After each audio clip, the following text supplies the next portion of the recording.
দিনটা ছিল কলকাতার জুলাই মাস। কলেজের প্রথম দিন। আকাশ ভেঙে বৃষ্টি নামছে।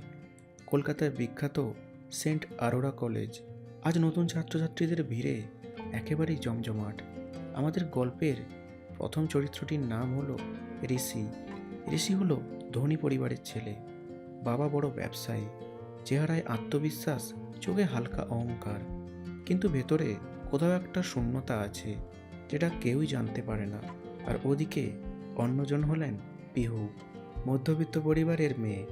বাবা স্কুল শিক্ষক আর মা গৃহবধূ। স্বপ্ন হলো তার নিজের পায়ে দাঁড়ানো, নিজে কিছু করবে। কলেজের গেটে ঢুকতে ঢুকতে লাগলো এক ধাক্কা। পিহুর হাতে সমস্ত বই পড়ে গেল মাটিতে। পিহু একটু রেগেমেগে বলল, দেখে হাঁটতে পারেন না? ঋষি একটু বিরক্ত হয়ে বলল, আপনি রাস্তার মাঝে দাঁড়িয়ে থাকলে ধাক্কা তো লাগবেই। পিহু বলল, ও এখন আমারই দোষ? কলেজের বাকি ছাত্রছাত্রীরা তাদের দিকে তাকিয়ে রয়েছে। আর ঋষি অভ্যস্ত নয় এইরকম সিচুয়েশনের।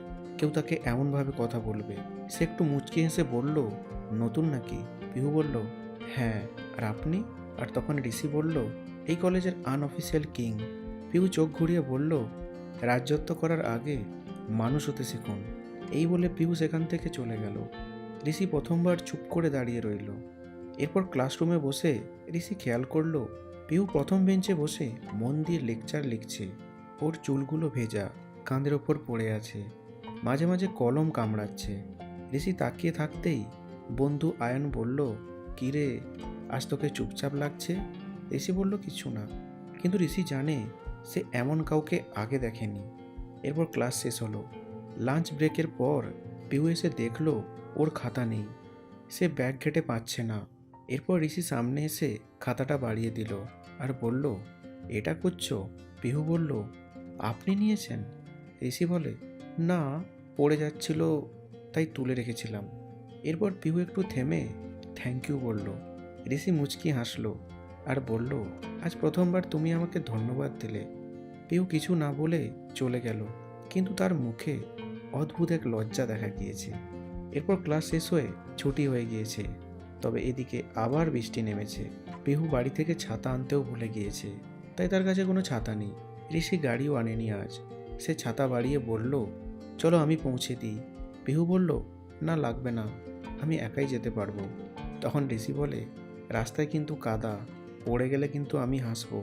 পিহু একটু রেগে গেল, আপনি খুব বিরক্তকর। এরপর একটু কথা কাটাকাটি করার পর দুজনে একই ছাতার নিচে চলে আসে।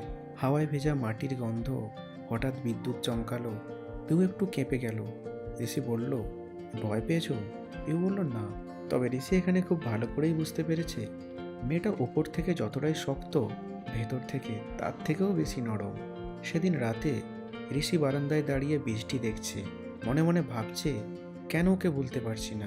আর ওদিকে পিহু ডায়েরি খুলে লিখছে, আজ এক অদ্ভুত ছেলের সাথে দেখা হলো। ও অহংকারী, কিন্তু খারাপ না।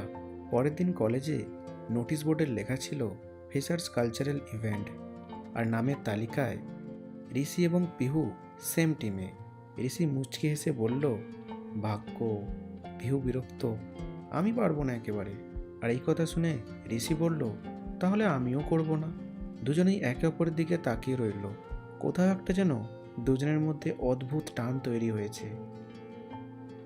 আজকের মতন গল্পটি এখানেই শেষ করছি। পরের এপিসোড খুব শীঘ্রই আসছে।